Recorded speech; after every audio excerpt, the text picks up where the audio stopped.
I thought it would be a pretty neat idea to try and give myself a heart attack by riding up this particular hill. What better way to start your weekend, right? I hope this very visual journey to the top entices you to join the sufferfest that is Pabe Ghat.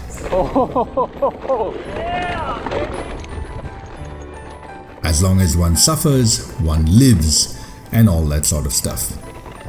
Now, if this is your first time here, be sure to check out the other videos in the Indian Inclines series. We actually take on 2 climbs on this ride, and I'm going to cover the second in the next episode. Be sure to subscribe so you don't miss it. Alright, back to today's ride. Shobhan and I decided to skip the city and jump right to the good stuff. So we drove all the way to Khanapur and started our ride there. Once we turned off the main Panshet road, the views got even better and we could even see Sinhagad in the distance. Let's take a look at that view, man, on the left. Unfortunately, the roads were pretty crappy, but on our bikes, Shobhan's is a gravel bike and mine is a cross hybrid, they weren't really an issue. At the start, it's rather cozy as the roads are narrow and it felt like we were riding through a small forest. Well, at least a forest with a road running through it. But while the roads remained unchanged all the way through, our surroundings did open up pretty quickly. So this is what riding along this route is like. We just couldn't get enough of these views, which are spectacular in all directions. You can't see much detail in this time lapse, but there are cottages on those slopes across the hills, and I think this could pass for something you'd normally see in, say, Darjeeling or Ooty. We had a really hard time not stopping every 5 minutes for photos because it kept getting better the farther we rode. So I'm going to shut up while you take this in.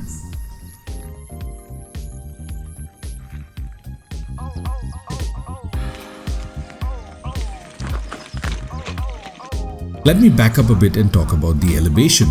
We started climbing almost as soon as we turned off the main road, and on this route there are perhaps half a dozen not insignificant bumps which I've christened preludes to Pabe, like small mini climbs that were thrown our way to prepare us for the big one. So we were climbing almost constantly even before reaching our main event. This is what our elevation looked like. Think about 2% average gradient across 10 kilometers. We turn off here to start the climb and the Strava segment. And it's time for some stats. This is what our climb looks like. Not that many switchbacks, but definitely a curvy route. See all that red on the profile? We'll talk about those sections in a bit.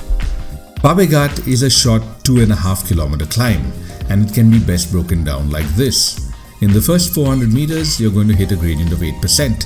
The next 400 is an almost flat 2%, and the last 200 meters is 5%. The middle 1.5 kilometer is at an average of 12.5%.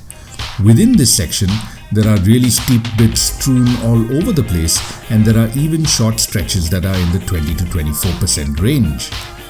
So here I am overtaking these cows at an embarrassingly slow pace, and nobody appears to be having a hard time except for me. There are signboards all over, and this one says that a mental break is the best sort of break. Yeah, right. Try telling that to a cyclist riding up this ghat. On one of my non-mental breaks, my friends, the cows, overtook me. All through my ride, I could hear their bells in the distance, but I never caught up with them. These buggers beat me to the top. Now let's compare this climb to a Pune standard, Sinhagad. As you can see, Sinhagad simply dwarfs Pabe, being more than 3 times as long. However, if you look at the gradients, Sinhagad maxes out at somewhere around 14%, but Pabe, well, goes on all the way to 24%. Of course, these are pretty short sections, especially in comparison. I could ride up Sinhagad in 100 minutes without stopping, while it took me 45 to get to the top of Pabe, and I just had to stop several times. These intense gradients, combined with the fact that we were riding uphill before even getting to the climb, are the 2 factors that made this much harder for me. But at least I'm at the top of the pack in one category.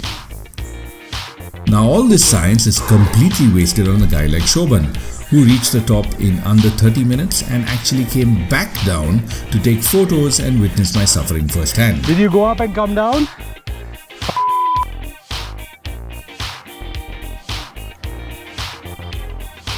Did you tell him to keep the omelets ready?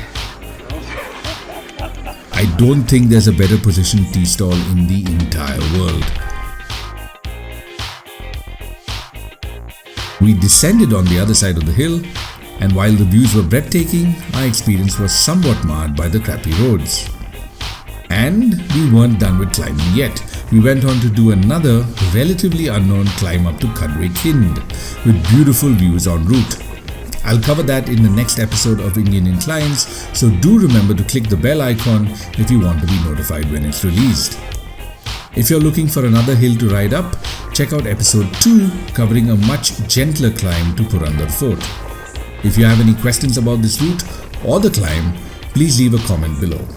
Thanks for riding along, and I'll see you in the next episode.